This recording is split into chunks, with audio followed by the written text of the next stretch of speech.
ਧੰਨ ਵਾਹਿਗੁਰੂ ਜੀਓ। ਗੌੜੀ ਗੁਆਰੇਰੀ ਅਹਨਿਸ ਏਕ ਨਾਮ ਜੋ ਜਾਗੇ। ਕੇਤਕ ਸਿੱਧ ਪਏ ਲਿਵ ਲਾਗੇ।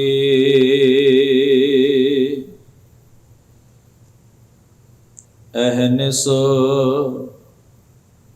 ਏਕ ਨਾਮ ਜੋ ਜਾਗੇ। ਕੇਤਕ ਸਿੱਧ ਪਏ ਲਿਵ ਲਾਗੇ। ਰਹਾਉ ਸਾਧਕ ਸਿੱਧ ਸਗਲ ਮਨ ਹਾਰੇ। ਏਕ ਨਾਮ ਕਲਿਪ ਤਾਰ ਤਾਰੇ।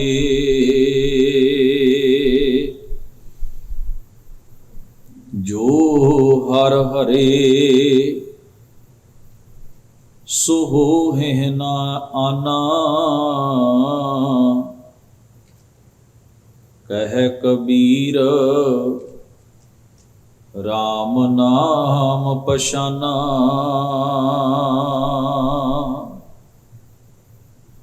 ਜੋ ਹਰਿ ਹਰੇ ਸੋ ਹੋਹਿ ਨਾ ਆਨਾ। ਕਹਿ ਕਬੀਰ ਰਾਮ ਨਾਮ ਪਛਾਨਾ।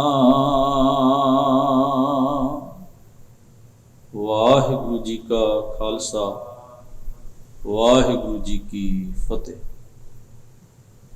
ਪਰਮ ਸਤਿਕਾਰਯੋਗ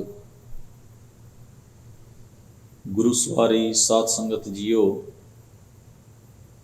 ਅਕਾਲ ਪੁਰਖ ਵਾਹਿਗੁਰੂ ਜੀ ਨੇ ਅਪਾਰ ਬਖਸ਼ਿਸ਼ ਕਿਰਪਾ ਕੀਤੀ ਹੈ। ਗਰੀਬ ਨਵਾਜ ਗੁਰੂ ਗ੍ਰੰਥ ਸਾਹਿਬ ਮਹਾਰਾਜ ਦੇ ਪਾਵਨ ਦਰਬਾਰ ਦੀਆਂ ਹਾਜ਼ਰੀਆਂ ਭਰਦਿਆਂ ਹੋਇਆਂ ਆਪ ਜੀ ਨੇ ਸਤਿਗੁਰੂ ਸੱਚੇ ਪਾਤਸ਼ਾਹ ਜੀ ਦੀ ਪਾਵਨ ਬਾਣੀ ਦੇ ਪਾਠ ਅਤੇ ਕੀਰਤਨ ਗੁਰੂ ਸਵਾਰਿਆਂ ਪਾਸੋਂ ਸਰਵਣ ਕਰਕੇ ਗੁਰੂ ਮਹਾਰਾਜ ਦੇ ਪਾਵਨ ਉਪਦੇਸ਼ ਨਾਲ ਸਾਂਝ ਬਣਾਉਣ ਦਾ ਇਹ ਉਦਮ, ਯਤਨ ਅਤੇ ਉਪਰਾਲਾ ਕੀਤਾ ਹੈ। ਆਪ ਜੀ ਭਲੀ ਭਾਂਤ ਜਾਣਦੇ ਹੋ ਕਿ ਆਪਾਂ ਰੋਜ਼ਾਨਾ ਦੇ ਇਹਨਾਂ ਦੀਵਾਨਾਂ ਵਿੱਚ ਗੁਰੂ ਪਾਤਸ਼ਾਹ ਜੀ ਦੀ ਪਾਵਨ ਬਾਣੀ ਦੀ ਲੜੀਵਾਰ ਵਿਚਾਰ ਕਰਦਿਆਂ ਹੋਇਆਂ ਭਗਤ ਕਬੀਰ ਸਾਹਿਬ ਜੀ ਮਹਾਰਾਜ ਦੇ ਉਚਾਰਨ ਕੀਤੇ ਹੋਏ ਪਾਵਨ ਸ਼ਬਦ, ਭਗਤ ਜੀ ਮਹਾਰਾਜ ਦਾ ਪਾਵਨ ਉਪਦੇਸ਼ ਸਮਝਣ ਦਾ ਯਤਨ ਕਰਦੇ ਹਾਂ। ਕਿਉਂਕਿ ਜਿੱਥੇ ਆਪਾਂ ਮਹਾਰਾਜ ਦੀ ਪਾਵਨ ਬਾਣੀ ਨੂੰ ਨਮਸਕਾਰ ਕਰਦੇ ਹਾਂ, ਪਾਠ ਕਰਦੇ ਹਾਂ,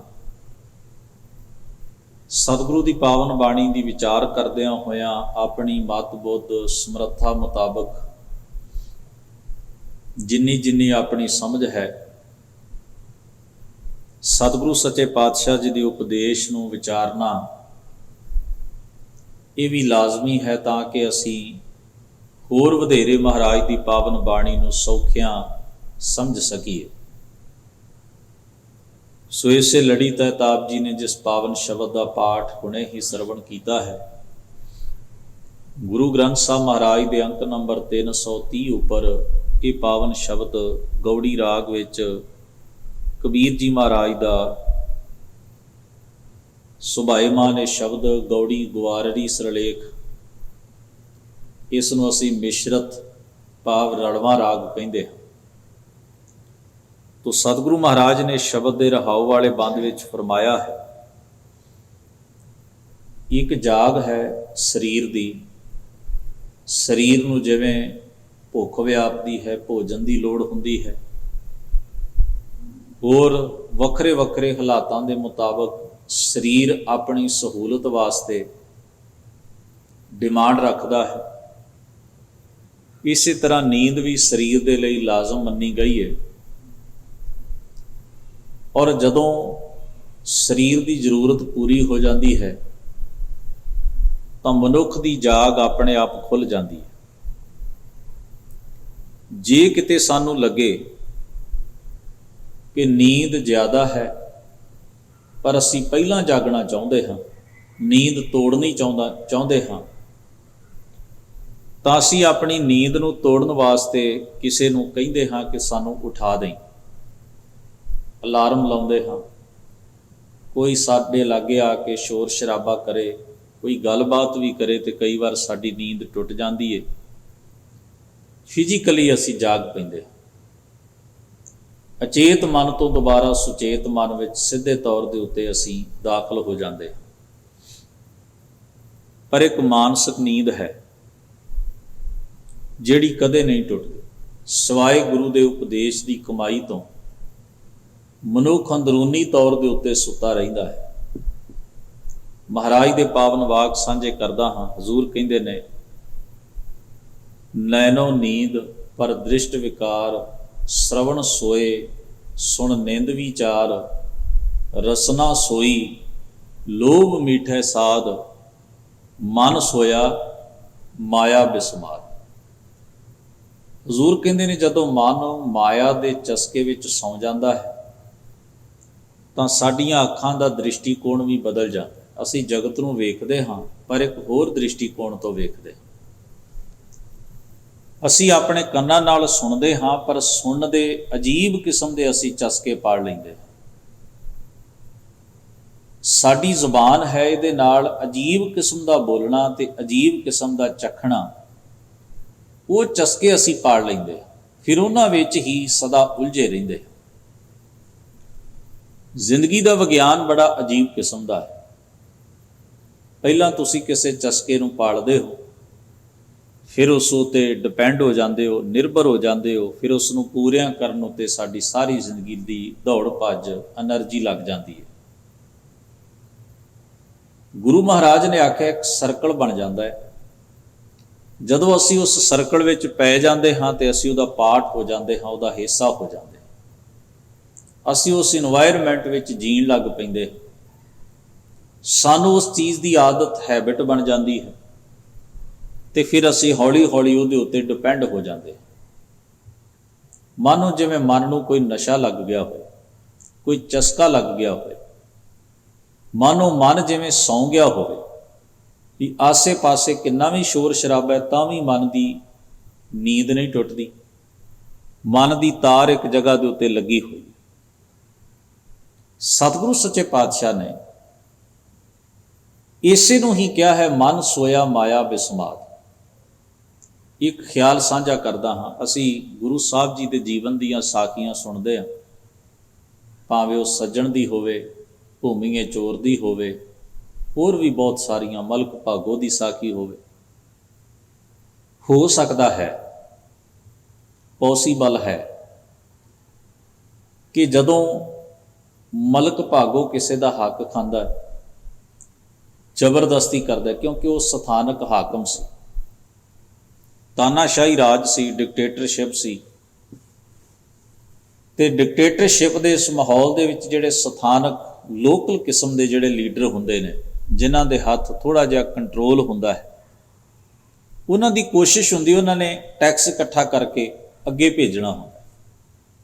ਉਹ ਫਿਰ ਆਮ ਜਨਤਾ ਦੇ ਕੋਲੋਂ ਵਾਧੂ ਗਰਾਈ ਕਰਦੇ ਤਾਂ ਕਿ ਬਚਤ ਸਾਨੂੰ ਹੋਵੇ ਤੇ ਥੋੜ੍ਹਾ ਜਿਹਾ ਅੱਗੇ ਭੇਜ ਦਿੱਤਾ ਜਾਏ। ਰਲ ਮਿਲ ਕੇ ਐਵੇਂ ਹਾਕਮ ਜਿਹੜੇ ਸਾਨੂੰ, ਜਨਤਾ ਅਖੀਰ ਬੋਝ ਜਿਹੜਾ ਆਮ ਸਧਾਰਨ ਬੰਦੇ ਉੱਤੇ ਹੀ ਪੈਣਾ ਹੁੰਦਾ।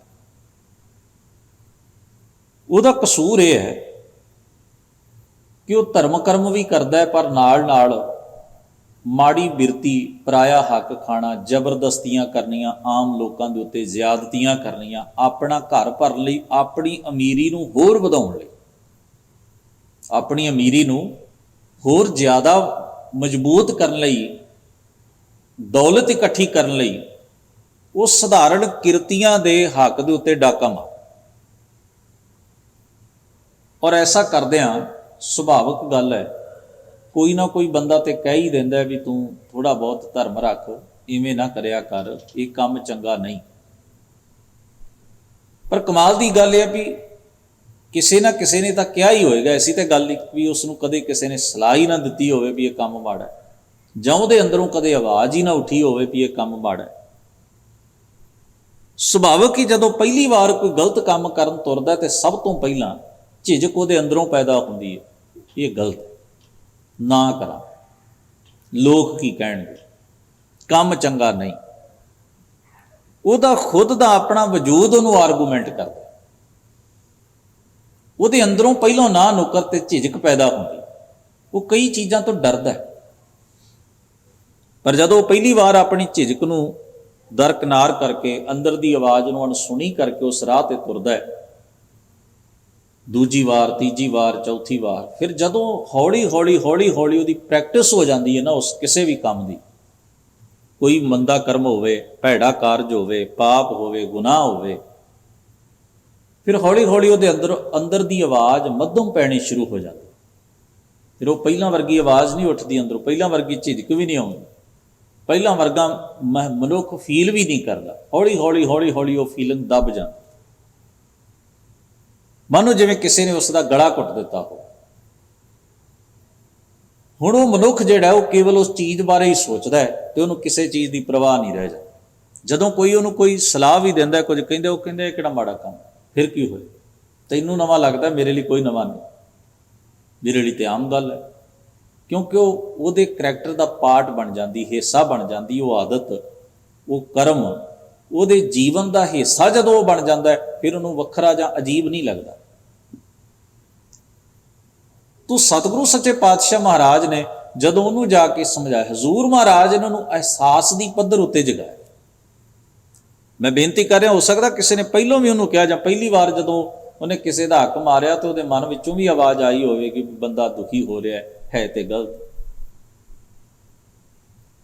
ਤੋ ਇਹ ਚੀਜ਼ਾਂ ਜਿਹੜੀਆਂ ਨੇ, ਪਰ ਕਿਸੇ ਵੀ ਚੀਜ਼ ਦਾ ਅਸਰ ਉਹਦੇ ਉੱਤੇ ਨਹੀਂ ਹੋਇਆ ਹੁਣ ਤੱਕ। ਪਰ ਧੰਨ ਗੁਰੂ ਨਾਨਕ ਸਾਹਿਬ ਜੀ ਦੀ ਸੰਗਤ ਤੇ ਸੋਭਤ ਨੂੰ ਮਾਣ ਕੇ, ਗੁਰੂ ਮਹਾਰਾਜ ਦੇ ਸ਼ਬਦ ਉਪਦੇਸ਼ ਨੂੰ ਸੁਣ ਕੇ, ਮਹਾਰਾਜ ਦੀ ਨੇੜਤਾ ਵਿੱਚ ਇੱਕ ਇਹੋ ਜਿਹਾ ਇਨਵਾਇਰਮੈਂਟ ਉਹਨੂੰ ਮਿਲ ਗਿਆ, ਮਨ ਕਰਕੇ ਵੀ, ਤਨ ਕਰਕੇ ਵੀ। ਅਸੀਂ ਕਈ ਵਾਰ ਕਹਿ ਦਿੰਦੇ ਹਾਂ ਕਿ ਇਕੱਲਾ ਫਿਜ਼ੀਕਲੀ ਸਰੀਰਕ ਰੂਪ 'ਚ ਕੋਈ ਕੰਮ ਕਰ ਲਓ ਤੇ ਆਪਣੇ ਅੰਦਰ ਦੀ ਅਹਿਸਾਸ ਨੂੰ ਨਾ ਜਗਾਓ ਤੇ ਤਾਂ ਵੀ ਠੀਕ ਹੈ, ਇਹ ਵੀ ਗੱਲ ਅਧੂਰੀ ਹੈ। ਤੇ ਕਈ ਵਾਰ ਅਸੀਂ ਇਹ ਵੀ ਮੰਨ ਲੈਂਦੇ ਹਾਂ ਵੀ ਮੇਰਾ ਤਾਂ ਜੀ ਮਨ ਬੜਾ ਸਾਫ਼, ਮੈਨੂੰ ਕੀ ਲੋੜ ਇਹ ਕੰਮ ਕਰਨ ਦੀ। ਜਿਹੜੀ ਮਨ ਦੀ ਇੰਨੀ ਸਫਾਈ ਹੈ, ਫਿਰ ਉਹ ਜਾਂਦੀ ਕਿੱਥੇ? ਜੇ ਬੰਦੇ ਦਾ ਵਿਹਾਰ ਹੀ ਬਾਹਰੋਂ ਚੰਗਾ ਨਹੀਂ ਹੈ, ਮਨੁੱਖ ਦਾ ਅਮਲ ਹੀ ਬਾਹਰੋਂ ਕੋਈ ਚੰਗਾ ਨਜ਼ਰ ਨਹੀਂ ਆ ਰਿਹਾ, ਤਾਂ ਮਨ ਦੀ ਪਵਿੱਤਰਤਾ ਜਿਹੜੀ ਆ ਉਹ ਇੰਪਲੀਮੈਂਟ ਕਿੱਥੇ ਹੁੰਦੀ ਹੈ, ਉਹ ਲਾਗੂ ਕਿੱਥੇ ਹੁੰਦੀ? ਉਹ ਕਿਤੇ ਨਜ਼ਰੀ ਤਾਂ ਪੈਣੀ ਚਾਹੀਦੀ ਹੈ ਨਾ ਵੀ ਮਨ ਵਿੱਚ ਵੀ ਬੰਦੇ ਦੇ ਚੰਗਿਆਈ ਹੈ, ਕੋਈ ਧਰਮ ਹੈ, ਕੋਈ ਸੱਚ ਹੈ, ਉਹ ਕਿਤੇ ਤੇ ਜ਼ਾਹਰ ਹੋਵੇ ਨਾ, ਕਿਸੇ ਪਹਿਲੂ 'ਚ ਹੀ ਜ਼ਾਹਰ ਹੋਵੇ। ਪਰ ਉਹ ਨਹੀਂ, ਕਿਉਂਕਿ ਹੁੰਦਾ ਹੀ ਨਹੀਂ। ਉਹ ਤਾਂ ਅਸੀਂ ਦਲੀਲ ਦਿੰਦੇ ਹਾਂ ਵੀ ਮੇਰੇ ਮਨ 'ਚ ਤਾਂ ਜੀ ਬੜੀ ਪਵਿੱਤਰਤਾ ਹੈ, ਮੈਂ ਮਨ ਕਰਕੇ ਜੀ ਬੜਾ ਧਰਮੀ, ਮੈਨੂੰ ਕੋਈ ਲੋੜ ਨਹੀਂ। ਦਰਅਸਲ ਅਸੀਂ ਦੂਸਰੇ ਮਨੁੱਖ ਨੂੰ ਇੱਕ ਤਰ੍ਹਾਂ ਦੇ ਨਾਲ ਉਹਦੀ ਗੱਲ ਤੇ ਸਟਾਪ ਲਾ ਦਿੰਦੇ ਹਾਂ ਵੀ ਅੱਗੇ ਤੋਂ ਇਹ ਬੰਦਾ ਮੈਨੂੰ ਇਹ ਸਲਾਹ ਨਾ ਦੇਵੇ, ਮੈਂ ਮਨ ਕਰਕੇ ਠੀਕ ਹਾਂ ਜੀ, ਮੈਨੂੰ ਕੋਈ ਲੋੜ ਨਹੀਂ। ਤਾਂ ਅਸੀਂ ਅੱਧਾ ਸੋਚਦੇ। ਮਨ ਨੂੰ ਤੇ ਤਨ ਨੂੰ ਜਦੋਂ ਅਸੀਂ ਇੱਕ ਸੁਰ ਕਰਕੇ ਸੋਚਾਂਗੇ ਨਾ, ਧਰਮ ਦਾ ਜਿਹੜਾ ਵਿਸ਼ਾ ਹੈ ਉਹ ਮਨ ਦਾ ਵੀ ਹੈ ਤੇ ਤਨ ਦਾ ਵੀ ਹੈ। ਕਿਉਂਕਿ ਜਿਹੜੀ ਚੀਜ਼ ਤੁਹਾਡੇ ਮਨ 'ਚ ਵਸਣੀ ਉਹਨੇ ਇੰਪਲੀਮੈਂਟ ਤਨ, ਸਰੀਰ, ਬੋਡੀ ਰਾਹੀਂ ਹੋਣਾ, ਤੁਹਾਡੇ ਐਕਸ਼ਨ ਰਾਹੀਂ ਹੋਣਾ। ਜੇ ਮਨ 'ਚ ਮਿਠਾਸ ਹੈ ਤਾਂ ਮਿੱਠਾ ਬੋਲੋਗੇ, ਅੰਦਰ ਬਰਦਾਸ਼ਤ ਕਰਨ ਦਾ ਮਾਦਾ ਹੈ, ਧੀਰਜ ਹੈ ਤੇ ਬਰਦਾਸ਼ਤ ਕਰੋਗੇ, ਤੇ ਵਾਪਰਨਾ ਤੇ ਸਾਰਾ ਕੁਝ ਬਾਹਰ ਹੀ ਹੈ। ਉਹ ਜਿਹੜੀ ਚੀਜ਼ ਹੈ, ਜੇ ਅੰਦਰ ਭਲਾ ਹੈ ਤੇ ਕਿਸੇ ਦਾ ਭਲਾ ਲੋਚਦੇ ਹਾਂ ਤਾਂ ਭਲਾ ਕਰਨ ਤੁਰਾਂਗੇ ਨਾ। ਜੇ ਅੰਦਰ ਹੈ ਹੀ ਨਹੀਂ ਭਲਾਈ ਦਾ ਖਿਆਲ, ਤੇ ਕਰਾਂਗੇ ਕਿਵੇਂ? ਹੋ ਹੀ ਨਹੀਂ ਸਕਣਾ। ਕਿਉਂਕਿ ਤੁਹਾਨੂੰ ਤੋਰਨਾ ਤੁਹਾਡੇ ਅੰਦਰ ਨੇ ਹੈ, ਤੁਹਾਡੇ ਮਨ ਨੇ ਹੈ, ਤੁਹਾਡੀ ਸੁਰਤ ਨੇ ਹੈ। ਅੰਦਰੋਂ ਆਵਾਜ਼ ਉੱਠਣੀ ਹੈ ਵੀ ਕਰੋ ਇਹ ਕਾਰਜ, ਇਹ ਕਰਨਾ ਚਾਹੀਦਾ, ਫਿਰ ਕਰੋਗੇ। तो जे अंदरों ही आवाज़ ना उठे, अंदर डैड हो जाए, तो फिर कोई हल नहीं हुंदा। फिर शरीर जिहड़ा है वो जो मंदा ख्याल नो नैगेटिविटी जिहड़ी अंदर पई उहदे मुताबिक ही कार्ज कर, ਮਹਾਰਾਜ ਨੇ ਕਿੱਡਾ ਖੂਬਸੂਰਤ ਖਿਆਲ ਬਖਸ਼ਿਆ। ਕਹਿੰਦੇ ਨੇ ਮਨ ਸੋਇਆ ਮਾਇਆ। ਜਦੋਂ ਮਨ ਸੌਂ ਗਿਆ ਹੈ, ਸਮਝੋ ਜਿਵੇਂ ਮਾਇਆ ਦਾ ਨਸ਼ਾ ਪੀ ਕੇ ਸੌਂ ਗਿਆ ਹੋ, ਫਿਰ ਅੱਖਾਂ, ਕੰਨ, ਜ਼ਬਾਨ, ਭਾਵ ਸਾਰਾ ਸਰੀਰ, ਸਾਡੀ ਬੋਡੀ ਜਿਹੜੀ ਹੈ ਉਹ ਅਨਕੰਟਰੋਲਡ, ਉਹ 'ਤੇ ਕੋਈ ਕੰਟਰੋਲ ਨਹੀਂ ਹੈ। ਵਿਵੇਕ ਦਾ, ਸਿਆਣਪ ਦਾ, ਅਕਲ ਦਾ, ਸੋਝੀ ਦਾ, ਗਿਆਨ ਦਾ ਕੋਈ ਕੰਟਰੋਲ ਨਹੀਂ। ਫਿਰ ਤਾਂ ਜਿੰਨੀਆਂ ਵੀ ਵਾਸ਼ਨਾਵਾਂ ਉਹ ਤੋਂ ਮਾਣੀਆਂ ਗਈਆਂ, ਜਿੰਨਾ ਵੀ ਗੁਨਾਹ ਉਹ ਤੋਂ ਕੀਤਾ ਗਿਆ, ਉਹ ਕਰਦਾ ਤੁਰਿਆ ਜਾਏਗਾ। ਫਿਰ ਕੋਈ ਲਿਮਿਟ ਥੋੜ੍ਹਾ ਹੈ, ਕੋਈ ਹੱਦ ਥੋੜ੍ਹਾ ਹੈ ਕਿ ਤੁਸੀਂ ਕਿੰਨਾ ਕੁ ਗਲਤ ਕਰੋਗੇ, ਕੋਈ ਲਿਮਿਟ ਨਹੀਂ ਹੈ। ਔਰੰਗਜ਼ੇਬ ਲਈ ਕੋਈ ਲਿਮਿਟ ਨਹੀਂ ਹੈ ਇਸ ਗੱਲ, ਹਿਟਲਰ ਲਈ ਕੋਈ ਲਿਮਿਟ ਨਹੀਂ ਹੈ, ਕਿਸੇ ਚੋਰ ਡਾਕੂ ਲਈ ਕੋਈ ਲਿਮਿਟ ਨਹੀਂ ਹੈ। ਇਸ ਵਾਸਤੇ ਉਹ ਉਹਨਾਂ ਚੀਜ਼ਾਂ ਬਾਰੇ ਜਾ ਕੇ ਬਾਅਦ ਵਿੱਚ ਸੋਚਦਾ ਵੀ ਨਹੀਂ, ਕਿਉਂਕਿ ਉਹਦੀ ਕੋਈ ਲਿਮਿਟ ਹੀ ਨਹੀਂ ਪਾਪ ਕਰਨ। ਤਾਂ ਗੁਰੂ ਸਾਹਿਬ ਜੀ ਨੇ ਇਸੇ ਨੂੰ ਬਾਣੀ ਦੇ ਵਿੱਚ ਕਿਹਾ ਹੈ, ਬੰਦਾ ਗਹਿਰੀ ਨੀਂਦ ਵਿੱਚ ਚਲਾ ਗਿਆ। ਹੁਣ ਆਸੇ ਪਾਸੇ ਅਲਾਰਮ ਨਿੱਕੇ ਨਿੱਕੇ ਵੱਜਦੇ ਵੀ ਹੋਣ, ਕੋਈ ਆਵਾਜ਼ ਵੀ ਦਿੰਦਾ ਹੋਵੇ, ਇੱਕ ਨੀਂਦ ਐਸੀ, ਤੁਸੀਂ ਦੇਖਿਆ ਹੋਵੇ ਕੁਝ ਲੋਕਾਂ ਨੂੰ ਇਹ ਪ੍ਰੋਬਲਮ ਹੈ ਕਿ ਉਹ ਨੀਂਦ ਵਿੱਚ ਉੱਠ ਕੇ ਤੁਰ ਪੈਂਦੇ। ਇਹਨੂੰ ਆਪਾਂ ਬਿਮਾਰੀ ਮੰਨਦੇ, ਇਹ ਡਿਜ਼ੀਜ਼ ਹੈ, ਰੋਗ ਹੈ ਵੀ ਨੀਂਦ ਵਿੱਚ ਉਹ ਬੋਲਦੇ ਰਹਿੰਦੇ ਨੇ ਜਾਂ ਨੀਂਦ ਵਿੱਚ ਉੱਠ ਕੇ ਉਹ ਤੁਰ ਪੈਂਦੇ ਨੇ। ਕਈ ਵਾਰ ਉਹਨਾਂ ਨਾਲ ਹੈਪਨ ਵੀ ਹੋ ਜਾਂਦੇ ਨੇ, ਦੁਰਘਟਨਾਵਾਂ ਵੀ ਵਾਪਰ ਜਾਂਦੀਆਂ ਨੇ ਵੀ ਉਹ ਕਿਤੇ ਟਕਰਾ ਗਏ, ਕੋਈ ਨੁਕਸਾਨ ਕਰਾ ਬੈਠੇ, ਡਿੱਗ ਪਏ, ਜਾਂ ਕਿਸੇ ਹੋਰ ਦਾ ਨੁਕਸਾਨ ਕਰ ਦਿੱਤਾ, ਜਾਂ ਕੁਝ ਐਸਾ ਆਵਾ ਤਾਵਾ ਬੋਲਣ ਲੱਗ ਪਏ। ਇਹ ਸਾਰੀਆਂ ਚੀਜ਼ਾਂ ਉਹਨਾਂ ਨਾਲ ਵਾਪਰਦੀਆਂ। ਪਰ ਜਦੋਂ ਤੁਸੀਂ ਉਹਨਾਂ ਨੂੰ ਜਗਾਉਂਦੇ ਹੋ ਤਾਂ ਉਹ ਕਹਿੰਦੇ ਨੇ ਸਾਨੂੰ ਤਾਂ ਪਤਾ ਹੀ ਨਹੀਂ, ਸਾਨੂੰ ਨਹੀਂ ਪਤਾ ਅਸੀਂ ਕੀ ਬੋਲਿਆ, ਸਾਨੂੰ ਨਹੀਂ ਪਤਾ ਅਸੀਂ ਕੀ ਕੀਤਾ, ਨਾ ਉਹਨਾਂ ਨੂੰ ਸਮੇਂ ਦਾ ਪਤਾ ਹੈ। ਅੱਖਾਂ ਵੀ ਖੁੱਲੀਆਂ ਸਨ, ਆਪਣੇ ਪੈਰਾਂ ਨਾਲ ਉੱਠ ਕੇ ਉਹ ਤੁਰੇ, ਪਰ ਪਤਾ ਨਹੀਂ। ਸਾਰੀ ਬੋਡੀ, ਸਾਰਾ ਸਰੀਰ ਹਰਕਤ ਕਰ ਰਿਹਾ, ਪਰ ਉਹਨਾਂ ਬੰਦਿਆਂ ਦੀ ਜਿਹੜੀ ਚੇਤਨਾ ਹੈ, ਉਹਨਾਂ ਬੰਦਿਆਂ ਦੀ ਜਿਹੜੀ ਸਮਝ ਹੈ, ਉਹ ਬਿਲਕੁਲ ਉਸ ਵੇਲੇ ਨੀਂਦ ਵਿੱਚ। ਅਜੀਬ ਕਿਸਮ ਦਾ ਵਰਤਾਰਾ ਉਹਨਾਂ ਨਾਲ ਵਾਪਰਦਾ। ਚਲੋ ਇਹਨੂੰ ਤਾਂ ਅਸੀਂ ਬਿਮਾਰੀ ਕਹਿੰਦੇ ਹਾਂ, ਇਹ ਤਾਂ ਰੋਗ ਹੈ, ਆਪਾਂ ਨੂੰ ਦਿਖਾਈ ਦਿੰਦਾ ਤੇ ਸਮਝ ਆਉਂਦਾ। ਦਰਅਸਲ ਮਨ ਦੇ ਇੱਕ ਐਸੇ ਹੀ ਰੋਗ ਤੋਂ ਅਸੀਂ ਸਾਰੇ ਹੀ ਕਿਸੇ ਨਾ ਕਿਸੇ ਪੱਖ ਤੋਂ ਤੇ ਕਿਤੇ ਨਾ ਕਿਤੇ ਥੋੜਾ ਬਹੁਤਾ, ਹਰ ਇੱਕ ਦੀ ਵੱਖਰੀ ਵੱਖਰੀ ਰੇਸ਼ੋ ਹੋ ਸਕਦੀ, ਪੀੜਤ ਅਸੀਂ ਸਾਰੇ ਹੀ। ਉਹ ਰੋਗ ਮਾਇਆ ਦਾ ਹੀ ਹੈ। ਉਹਨੂੰ ਮਹਾਰਾਜ ਨੇ ਡਿਫਾਈਨ ਕਰਨ ਲਈ ਸ਼ਬਦ ਮਾਇਆ ਵਾ। ਮਨ ਸੋਇਆ ਮਾਇਆ ਬਿਸਮਾਦ। ਮਾਇਆ ਦੇ ਨਸ਼ੇ ਵਿੱਚ, ਮਾਇਆ ਦੀ ਮਸਤੀ ਵਿੱਚ। ਉਹ ਕੀ ਹੈ? ਸਾਨੂੰ ਜਿਹੜੀ ਜਿਹੜੀ ਵੀ ਮਾੜੀ ਆਦਤ ਹੈ ਨਾ, ਉਹ ਆਦਤ ਵਿੱਚ ਅਸੀਂ ਇੰਨੇ ਕੁ ਮੁਬਤਲਾ ਹਾਂ, ਅਸੀਂ ਬਾਕੀ ਚੀਜ਼ਾਂ ਨੂੰ ਤਾਂ ਪ੍ਰਵਾਨ ਕਰ ਲੈਂਦੇ ਹਾਂ, ਜਿਹੜੇ ਬਾਕੀ ਗੁਣਾਂ ਨੂੰ ਪ੍ਰਵਾਨ ਕਰ ਲੈਂਦੇ ਹਾਂ, ਜਿਹੜੇ ਔਗਣ ਸਾਡੇ ਵਿੱਚ ਨਹੀਂ ਹਨ ਉਹਨਾਂ ਬਾਰੇ ਤਾਂ ਅਸੀਂ ਸੁਣ ਲੈਂਦੇ ਹਾਂ, ਪਰ ਜਿਹੜਾ ਔਗਣ ਮੇਰੇ ਜੀਵਨ 'ਚ ਹੈ ਉਹ ਮੈਥੋਂ ਛੱਡਿਆ ਨਹੀਂ, ਉਹਨੂੰ ਮੈਂ ਮਾੜਾ ਵੀ ਨਹੀਂ ਮੰਨਦਾ। ਉਹਦੇ ਨਾਲ ਮੋਹ ਤੇ ਅਟੈਚਮੈਂਟ ਇੰਨੀ ਜ਼ਿਆਦਾ ਹੈ ਵੀ ਮੈਂ ਸਮਝਦਾ ਕੀ ਗੱਲ, ਫਿਰ ਕੀ ਹੋ ਗਿਆ ਜੇ ਔਗਣ ਮੇਰੇ 'ਚ, ਏਡੀ ਕਿਹੜੀ ਗੱਲ, ਦੁਨੀਆ 'ਚ ਇੰਨੇ ਔਗਣ। ਆਪਾਂ ਕਹਿੰਦੇ ਦੁਨੀਆ 'ਚ ਇੰਨੇ ਔਗਣ, ਜੇ ਮੇਰੇ 'ਚ 4 ਨੇ ਤਾਂ ਫਿਰ ਕੀ ਹੋ ਗਿਆ। ਅਸੀਂ ਵੀ ਸਮਝੌਤਾ ਕਰ ਲੈਂਦੇ ਹਾਂ ਵੀ ਚਲੋ ਦੁਨੀਆ ਦੇ ਵੀ ਠੀਕ ਨੇ, ਸਾਡੇ ਵੀ ਠੀਕ ਨੇ। ਅਸੀਂ ਮਤਲਬ ਇਹਦਾ ਭਾਵ ਇਹ ਕੱਢਦੇ ਹਾਂ ਕਿ ਜੇ ਦੁਨੀਆ ਜ਼ਹਿਰ ਪੀ ਰਹੀ ਹੈ ਤੇ ਮੈਂ ਪੀ ਰਿਹਾ ਤੇ ਕੀ ਗਲਤ ਹੈ। ਪਰ ਜ਼ਹਿਰ ਦਾ ਅਸਰ ਤਾਂ ਅਸਰ ਹੀ ਹੋਏਗਾ ਨਾ, ਉਹ ਭਾਵੇਂ ਦੂਜਾ ਪੀ ਲਏ ਚਾਹੇ ਮੈਂ ਪੀ ਲਵਾਂ। ਤੂੰ ਗੁਰੂ ਸਾਹਿਬ ਉਹਨੂੰ ਬਾਣੀ ਦੇ ਵਿੱਚ ਕਹਿੰਦੇ ਨੇ, ਮਨ ਸੋਇਆ ਮਾਇਆ ਬਿਸਮਾਦ। ਫਿਰ ਇੱਕ ਸ਼ਬਦ ਵਰਤਿਆ, ਇਸ ਗ੍ਰਹਿ ਮੈਂ ਕੋਈ ਜਾਗਤ ਰਹਿ। ਕੋਈ ਅੰਦਰ ਦਾ ਅਹਿਸਾਸ ਜਾਗ ਪਏ, ਜਿਹਨੂੰ ਗੁਰਬਾਣੀ ਨੇ ਜਿਹਨੂੰ ਜਾਗਣਾ ਕਿਹਾ ਹੈ ਨਾ, ਉਹ ਜਾਗਣਾ ਕੀ ਹੈ? ਚੇਤਨ ਹੋਣਾ। ਅੰਦਰ ਤੁਹਾਡੇ ਸੁਚੱਜਾ ਅਹਿਸਾਸ ਪੈਦਾ ਹੋ ਜਾਏ। ਅਸੀਂ ਜਿੰਨੀ ਵੀ ਚੰਗਿਆਈ ਕਮਾਉਨੇ ਚੇਤੇ 'ਚ ਰੱਖਿਓ, ਅਹਿਸਾਸ ਕਰਕੇ ਕਮਾਉਂਦੇ। ਕਿਸੇ ਦੀ ਰਿਸਪੈਕਟ ਕਰਦੇ ਹਾਂ ਅਹਿਸਾਸ ਕਰਕੇ, ਕਿਸੇ ਦੀ ਹੈਲਪ ਕਰਦੇ ਹਾਂ ਅਹਿਸਾਸ ਕਰਕੇ, ਕੋਈ ਚੰਗਾ ਕਾਰਜ ਕਰਦੇ ਹਾਂ ਤੇ ਕਿਹੜੀ ਚੀਜ਼ ਹੈ ਜਿਹੜੀ ਤੁਹਾਡੇ ਅੰਦਰ ਪੈਦਾ ਹੁੰਦੀ ਹੈ, ਜਿਹੜੀ ਤੁਹਾਨੂੰ ਉਸ ਰਾਹ ਤੇ ਤੋਰਦੀ ਵੀ ਇਹ ਕਾਰਜ ਕਰੋ, ਅਹਿਸਾਸ ਕਰਕੇ।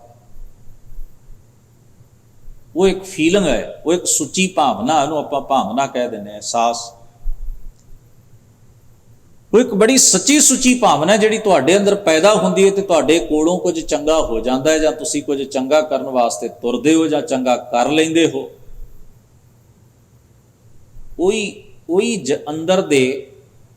ਅੰਦਰ ਧਰਮ ਜਿਉਂਦਾ ਹੈ, ਅੰਦਰ ਕੁਝ ਜਾਗਦਾ ਹੈ, ਅੰਦਰੋਂ ਅਸੀਂ ਸੁੱਤੇ ਨਹੀਂ ਹਾਂ ਪੂਰੀ ਤਰ੍ਹਾਂ, ਇਸ ਗੱਲ ਦੀ ਨਿਸ਼ਾਨੀ।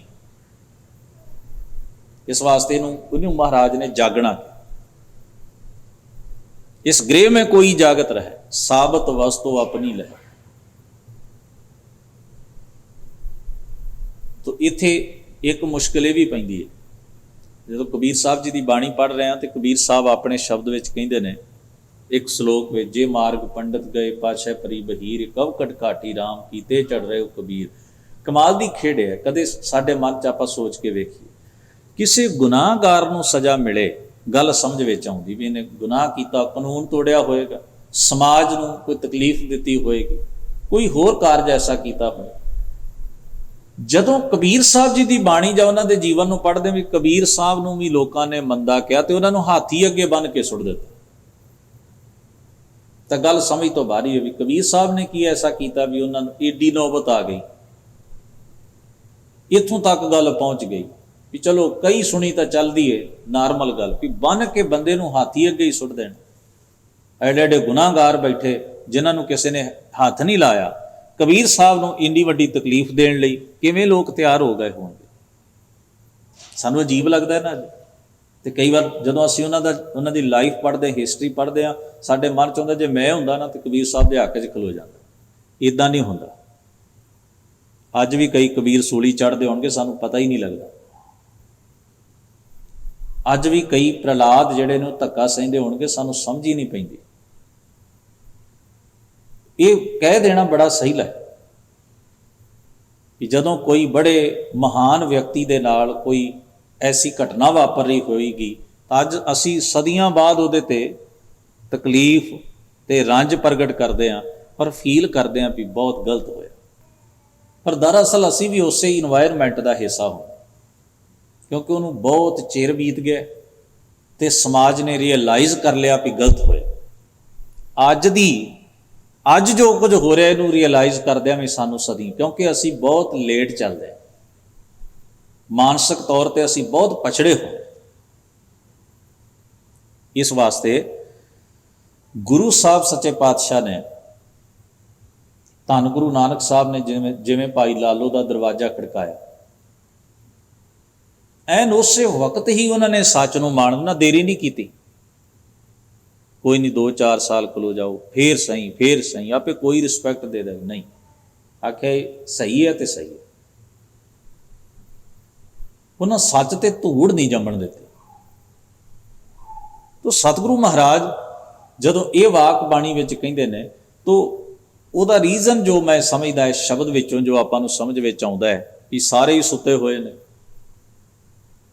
कबीर जी ने उन्होंने इन्ना क हलूणा दिता भी जागो, जिंदगी की सवेर है, इनू मान के वेखो। वो जिन्ने सुते सन आले दुआले वो सारी कबीर जी के गल पे। ये साडी नींद विच खलल पाउंदा है, इहदा कोई इलाज करो, इहदा कोई हल करो। जिन्हां नूं मानसिक नींद प्यारी सी, सारे कबीर जी के अगेंस्ट, सारे गुरु नानक साहब नूं भूत ना कहण वाले, सारे गुरु अर्जन साहब लई तत्ती तवी तपाउण वाले। जागे हुए पुरख ने जदों दुनिया नूं जगाउणा चाहया ते नींद प्यारी रखण वालियां नूं वो जगाउण वाला ही बुरा लगदा है ना। आपां नूं जदों आपां छोटे सां, कोई सवेर वेले सानूं कोई आके उठ तां, तो जे सानूं बहुत ही गहरी नींद होवे तां कई बार गुस्सा भी तां आउंदा है ना, जां कोई लागे थोड़ा बहुत शोर शराबा करे, साडे मन च तां आउंदी है ना भी इहनूं उठ के आखां कि तेरी प्रॉब्लम की है, जे तू नहीं सौना तो मैनू तो सौण दे। ये तो आपां फिजिकली गल करते हैं, मन के तल ते भी इवें वापरदा। तो गुरु पातशाह जी इत्थे फरमाउंदे ने, अहनिस एक नाम जो जागे। अहनिस का मतलब है हर रोज़ कंटिन्यू, जेड़े उस वाहिगुरू अकाल पुरख की याद विच जुड़ के, उहदे नाम विच जुड़ के, उहदी रज़ा च राजी रह के, उहदे हुक्म विच राजी रह के अंदरों जाग पै चेतन हो गए। जिन्हां ने बुराई ते बदी नूं प्यार नहीं किया, ਤੋ ਅੱਗੇ ਮਹਾਰਾਜ ਫਰਮਾਉਂਦੇ ਨੇ, ਕੇਤਕ ਸਿੱਧ ਭਏ ਲਿਵ ਲਾਗੇ।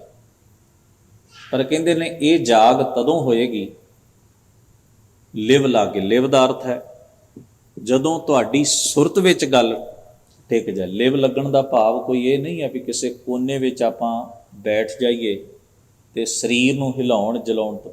ਕਈ ਵਾਰ ਬੰਦਾ ਅੰਦਰੋਂ ਉਹਨਾਂ ਨਹੀਂ ਟਿਕਦਾ ਜਿੰਨਾ ਆਪਾਂ ਫਿਜ਼ੀਕਲੀ ਟਿਕਣ ਦੀ ਗੱਲ ਕਰਦੇ ਹਾਂ। ਤਾਂ ਮਨ ਦਾ ਟਿਕਾਓ ਕੀ ਹੈ?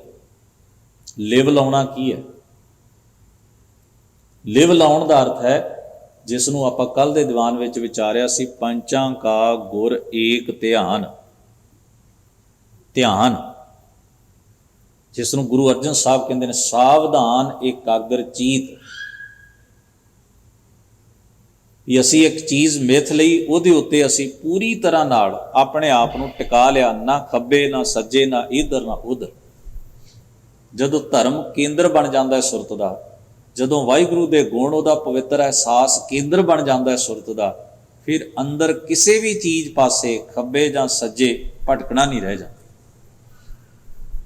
ਤੋ ਮਹਾਰਾਜ ਉਸ ਨੂੰ ਫਰਮਾਉਂਦੇ ਹਨ, ਜਿਨ੍ਹਾਂ ਦੀ ਐਵੇਂ ਲਿਵ ਲਾਗੀ ਹੈ, ਕੇਤਕ ਸਿੱਧ ਪਏ। ਬਹੁਤ, ਇੱਕ ਨਹੀਂ ਦੋ ਨਹੀਂ, ਹਜ਼ੂਰ ਕਹਿੰਦੇ ਕੇਤਕ ਕਿੰਨੇ ਬੇਓੜਕ ਲੋਕ, ਬੇਅੰਤ ਲੋਕ ਸਿੱਧ ਪਏ। ਸਿੱਧ ਦਾ ਮਤਲਬ ਹੈ ਜ਼ਿੰਦਗੀ ਦੀ ਇਸ ਖੇਡ ਵਿੱਚ ਸਫਲ ਹੋ, ਉਹਨਾਂ ਦਾ ਜੀਵਨ ਸਫਲ ਹੋਏ। ਫਿਰ ਮਹਾਰਾਜ ਫਰਮਾਉਂਦੇ ਹਨ, ਸਾਧਕ ਸਿੱਧ ਸਗਲ ਮੁਨ ਹਾਰੇ। ਕਹਿੰਦੇ ਇਹ ਐਸੀ ਉੱਚੀ ਆਤਮਿਕ ਜਾਂ ਮਾਨਸਿਕ ਦਸ਼ਾ ਹੈ ਵੀ ਜਿਹੜੇ ਸਾਧਕ, ਸਾਧਨਾ ਕਰਨ ਵਾਲੇ। ਇੱਥੇ ਸਾਧਕ ਕਿਹਨੂੰ ਕਿਹਾ? ਜਿਹੜੇ ਸਰੀਰ ਨੂੰ ਤਕਲੀਫ ਦੇ ਕੇ ਤੇ ਉਹਦੇ ਵਿੱਚੋਂ ਆਪਣੀ ਮਾਨਸਿਕ ਸੰਤੁਸ਼ਟੀ ਲੱਭਦੇ ਨੇ, ਵੀ ਇਵੇਂ ਬੰਦੇ ਦਾ ਮਨ ਸੁਧਰ ਜਾਂਦਾ ਹੈ ਤੇ ਇਵੇਂ ਸੁਰਤ ਰੱਬ ਨਾਲ ਜੁੜ ਜਾਂਦੀ, ਇਵੇਂ ਧਰਮੀ ਹੋ ਜਾਈਦਾ।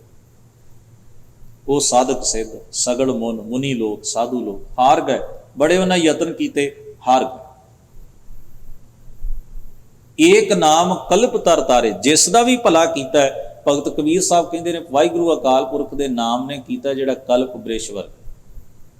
ਭਾਰਤੀ ਸੰਸਕ੍ਰਿਤੀ ਵਿੱਚ ਉਹਨਾਂ ਗ੍ਰੰਥਾਂ ਵਿੱਚ ਜ਼ਿਕਰ ਹੈ ਵੀ ਸਵਰਗ 'ਚ 5 ਬੜੇ ਹੀ ਅਹਿਮ ਦਰਖਤ ਨੇ, ਰੁੱਖ ਨੇ, ਟਰੀ ਨੇ। ਇੱਕ ਉਹਦੇ ਦੇ ਵਿੱਚੋਂ ਹੈ ਕਲਪਤਰ, ਪਾਰਜਾਤ। ਉਹ ਰੁੱਖ ਕਲਪਨਾ ਕਰਨੀ ਕਿ ਤੁਸੀਂ ਉਹਦੀ ਛਾਂ 'ਚ ਬਹਿ ਕੇ ਤੇ ਕੋਈ ਵੀ ਸੋਚੋ ਮਨ 'ਚੋਂ ਪੂਰਾ ਹੋ ਜਾਏ। ਹੁਣ ਐਸੀ ਕਥਾ ਕਿਹਨੂੰ ਚੰਗੀ ਨਹੀਂ ਲੱਗੇਗੀ? ਇਹ ਕਮਾਲ ਹੈ, ਕੁਝ ਕਰਨ ਦੀ ਲੋੜ ਨਹੀਂ, ਤੁਸੀਂ ਮਨ 'ਚ ਸੋਚਿਆ ਤੇ ਹੋ ਗਿਆ। ਹਰ ਬੰਦਾ ਇਹੀ ਤਾਂ ਚਾਹੁੰਦਾ ਕਿ ਜੋ ਮੇਰੇ ਮਨ 'ਚ ਆਏ ਉਹ ਹੋ ਜਾਏ। ਸ਼ੁਕਰ ਹੈ ਇਵੇਂ ਹੁੰਦਾ ਨਹੀਂ ਤੇ ਦੁਨੀਆ ਨੂੰ ਤਬਾਹ ਹੁੰਦੇ ਆ ਇੱਕ ਸੈਕਿੰਡ ਲਾਉਣ ਕੇ। ਸਭ ਤੋਂ ਪਹਿਲਾਂ ਤਾਂ ਬੰਦਾ ਇਹ ਸੋਚਦਾ ਵੀ ਰਵੇ ਹੀ ਕੋਈ ਨਾ, ਮੈਂ ਇਕੱਲਾ ਹੀ ਹੋਵਾਂ। ਪਹਿਲੋਂ ਤਾਂ ਇਹ ਸੋਚਦਾ। ਜੋ ਕੁਝ ਸਾਡੇ ਅੰਦਰ ਚੱਲਦਾ ਹੈ ਨਾ, ਜੇ ਹੂ ਬਹੂ ਉਵੇਂ ਪੂਰਾ ਹੁੰਦਾ ਜਾਏ ਤਾਂ ਜਰਾ ਸੋਚ ਕੇ ਵੇਖੋ ਦੁਨੀਆ ਦੀ ਹਾਲਤ ਕੀ ਹੋ। ਜਿਨ੍ਹਾਂ ਨੂੰ ਆਪਣੀ ਮਾਨਾਈ ਕਰਨ ਦਾ ਮੌਕਾ ਮਿਲਿਆ, ਉਹਨਾਂ ਦੁਨੀਆ 'ਚ ਕੀਤਾ ਕੀ ਹੈ ਹੁਣ ਤੱਕ, ਹਿਸਟਰੀ ਪੜ੍ਹ ਕੇ ਵੇਖੋ। ਤੋ ਇਸ ਲਈ ਸਟੇਟ ਨੇ ਕਾਨੂੰਨ ਬਣਾਇਆ ਕਿ ਹਰ ਬੰਦਾ ਆਪਣੀ ਮਰਜ਼ੀ ਨਾ ਕਰੇ। ਹਰ ਬੰਦੇ ਦੀ ਨੂੰ ਇੱਕ ਥੋੜ੍ਹੀ ਸਪੇਸ ਦੇ ਦਿੱਤੀ, ਉਹਦੀ ਲਿਮਟ ਤੈਅ ਕਰ ਦਿੱਤੀ ਵੀ ਆਹ ਤੇਰੀ ਹੱਦ ਹੈ, ਤੂੰ ਆਹ ਕਹਿ ਸਕਦਾ, ਆਹ ਕਰ ਸਕਦਾ, ਇਵੇਂ ਤੁਰ ਸਕਦਾ, ਇਵੇਂ ਬਹਿ ਸਕਦਾ, ਇੰਨੀ ਆਹ ਦਾਇਰਾ ਹੈ ਤੇਰਾ। ਮੰਨ ਲਓ ਤੈਨੂੰ ਗਰਾਊਂਡ ਦੇ ਦਿੱਤੀ ਹੈ ਵੀ ਇਹਦੇ 'ਚ ਹੀ ਖੇਡਣਾ ਹੈ। ਤੂੰ ਦੂਸਰੇ ਦੀ ਸਪੇਸ ਨੂੰ, ਦੂਸਰੇ ਦੀ ਜਗ੍ਹਾ ਨੂੰ ਕੈਪਚਰ ਨਹੀਂ ਕਰ ਸਕਦਾ, ਉੱਤੇ ਕਬਜ਼ਾ ਨਹੀਂ ਕਰ ਸਕਦਾ। ਪਰ ਇਹਦੇ ਬਾਵਜੂਦ ਵੀ ਬੰਦਾ ਨਹੀਂ ਟਲਿਆ। ਫਿਰ ਧਰਮ ਨੇ ਦਾਇਰਾ ਮਿਥਿਆ, ਗੁਰੂ ਸਾਹਿਬ ਨੇ ਉਹਨੂੰ ਦਾਇਰਾ, ਉਹਨਾਂ ਨੇ ਇਹ ਮਿਥਿਆ ਵੀ ਆਹ ਤੇਰੀ ਹੱਦਬੰਦੀ। ਜੇ ਤੂੰ ਸਿੱਖ ਲਏਗਾ ਤੇ ਤੂੰ ਵੀ ਸੁਖੀ ਰਹੇਗਾ, ਸਮਾਜ ਤੇ ਦੁਨੀਆ ਵੀ ਸੁਖੀ। ਜੇ ਨਹੀਂ ਸਿੱਖੇਗਾ ਤੇ ਤਬਾਹੀਆਂ ਦੇ ਮੰਜ਼ਰ ਤੇ ਹੀ ਖੜਾ ਰਹੇਗਾ। ਉਹਨਾਂ ਨੇ ਤਾਂ ਬਹੁਤ ਡੂੰਘਾਈ ਤੱਕ ਜਾ ਕੇ ਸਾਡੇ ਮਨ ਦੇ ਲਈ ਇੱਕ ਸਪੇਸ ਨੀਅਤ ਕੀਤੀ, ਇੱਕ ਗਰਾਊਂਡ ਨੀਅਤ ਕੀਤਾ। ਉਹਨਾਂ ਆਖਿਆ ਤੈਨੂੰ ਆਜ਼ਾਦੀ ਮਾਨਣ ਦਾ ਹੱਕ ਹੈ, ਪਰ ਇੰਨੀ ਵੀ ਆਜ਼ਾਦੀ ਨਹੀਂ ਕਿ ਦੂਜਿਆਂ ਦੀ ਆਜ਼ਾਦੀ ਖਤਰੇ 'ਚ ਪੈ ਜਾਏ। ਤੈਨੂੰ ਅਧਿਕਾਰ ਹੈ, ਪਰ ਇੰਨਾ ਵੀ ਅਧਿਕਾਰ ਨਹੀਂ ਵੀ ਦੂਜਿਆਂ ਦੇ ਅਧਿਕਾਰ ਖਤਰੇ 'ਚ ਪੈ ਜਾਣ। ਇਸ ਕਰਕੇ ਆਪਣੀ ਲਿਮਟ ਵਿੱਚ ਰਹਿ, ਆਪਣੀ ਹੱਦ ਵਿੱਚ ਵਿਚਰ। ਤੋ ਗਰੀਬ ਨਵਾਜ਼ ਮਹਾਰਾਜ ਉਸ ਨੂੰ ਕਹਿੰਦੇ ਹਨ ਵਾਹਿਗੁਰੂ ਦਾ ਨਾਮ ਹੀ ਕਲਪਤਰ ਹੈ। ਏਕ ਨਾਮ ਕਲਪਤਰ ਤਾਰੇ। ਫਿਰ ਅਖੀਰ ਤੇ ਫਰਮਾਉਂਦੇ ਹਨ, ਜੋ ਹਰ ਹਰੇ ਸੋ ਹੋਹੇ ਨਾ ਆਨਾ, ਕਹਿ ਕਬੀਰ RAM ਨਾਮ ਪਛਾਨਾ। ਜੋ ਹਰੀ ਵਾਹਿਗੁਰੂ ਅਕਾਲ ਪੁਰਖ ਦੀ ਯਾਦ ਵਿੱਚ ਜੁੜਦੇ ਹਨ, ਸੋ ਹੋਹੇ ਨਾਨਾ, ਉਹ ਉਸ ਤੋਂ ਕਦੇ ਵੱਖਰੇ ਨਹੀਂ ਹੁੰਦੇ। ਆਨ ਦਾ ਮਤਲਬ ਹੁੰਦਾ ਹੋਰ, ਉਹ ਉਸ ਤੋਂ ਕਦੇ ਵਿਛੜਦੇ ਨਹੀਂ, ਕਦੇ ਦੂਰ ਨਹੀਂ ਹੁੰਦੇ। ਉਹਨਾਂ ਲਈ ਰੱਬ ਉਹਨਾਂ ਦੇ ਵਜੂਦ ਵਿੱਚ ਹੈ ਤੇ ਸਦਾ ਹੀ। ਸਾਡੇ ਲਈ ਰੱਬ ਉਹਨਾਂ ਕੁ ਚਿਰ ਹੈ ਜਦੋਂ ਅਸੀਂ ਗੁਰਦੁਆਰੇ, ਬਾਹਰ ਰੱਬ ਕੌਣ ਤੇ ਮੈਂ ਕੌਣ, ਗੁਰੂ ਕੌਣ ਤੇ ਮੈਂ ਕੌਣ। ਤੋ ਸਾਡਾ ਧਰਮ ਕਮਾਉਣ ਦਾ ਵੀ ਇੱਕ ਖੇਤਰ ਬਣ ਗਿਆ, ਬੜੀ ਲਿਮਟਿਡ ਜੀ ਥਾਂ ਬਣ ਗਈ। ਜਿੱਥੇ ਲੋੜ ਹੈ ਧਰਮ ਦਾ ਪੱਲਾ ਫੜ ਲਓ, ਜਿੱਥੇ ਲੋੜ ਹੈ ਛੱਡ ਦਿਓ। ਤੋ ਅਸੀਂ ਉਹਨੂੰ ਯੂਜ਼ ਕਰਦੇ ਹਾਂ ਆਪਣੇ ਲਈ। ਆਮ ਵਿਹਾਰਕ ਜੀਵਨ ਵਿੱਚ, ਆਮ ਵਿਹਾਰਕ ਤਹਿਜ਼ੀਬ ਦੇ ਵਿੱਚ ਉਹਨੂੰ ਅਸੀਂ ਉਹਨਾਂ ਹਿੱਸਾ ਨਹੀਂ ਦਿੰਦੇ ਜਿੰਨਾ ਉਹਦਾ ਹੋਣਾ ਬਣਦਾ ਹੈ। ਤੋ ਗਰੀਬ ਨਵਾਜ਼ ਉਹਨੂੰ ਕਹਿੰਦੇ ਨੇ, ਉਹ ਤਾਂ ਕਦੇ ਭਿੰਨ ਵੱਖਰੇ ਹੀ ਨਹੀਂ ਹੁੰਦੇ। ਜੋ ਹਰ ਹਰੇ ਸੋ ਹੋਏ ਨਾ ਆਨਾ, ਕਹਿ ਕਬੀਰ RAM ਨਾਮ ਪਛਾਨਾ। ਹੈ ਕਬੀਰ ਆਖ, ਜਿਨ੍ਹਾਂ ਨੇ ਸਰਵ ਵਿਆਪਕ ਵਾਹਿਗੁਰੂ ਦੀ ਹੋਂਦ ਦਾ ਅਹਿਸਾਸ ਕੀਤਾ ਹੈ ਤੇ ਉਸ ਵਾਹਿਗੁਰੂ ਨੂੰ ਸਿਝਾਣਿਆ ਤੇ ਪਛਾਣਿਆ। ਗਰੀਬ ਨਵਾਜ਼ ਮਿਹਰ ਕਰਨ। ਸ਼ਬਦ ਦਾ ਉਪਦੇਸ਼ ਸਾਡੇ ਸਭਨਾਂ ਦੇ ਮਨ ਹਿਰਦਿਆਂ ਵਿੱਚ ਵਸੇ। ਮਹਾਰਾਜ ਹੋਈਆਂ ਭੁੱਲਾਂ ਚੁੱਕਾਂ ਦੀ ਖਿਮਾ ਬਖਸ਼ਣ। ਸਭਨਾਂ ਦਾ ਧੰਨਵਾਦ। ਅਦਬ ਸਹਿਤ ਗੁਰੂ ਫਤਿਹ ਨਾਲ ਸਾਂਝ ਬਣਾਓ ਜੀ। ਵਾਹਿਗੁਰੂ ਜੀ ਕਾ ਖਾਲਸਾ, ਵਾਹਿਗੁਰੂ ਜੀ ਕੀ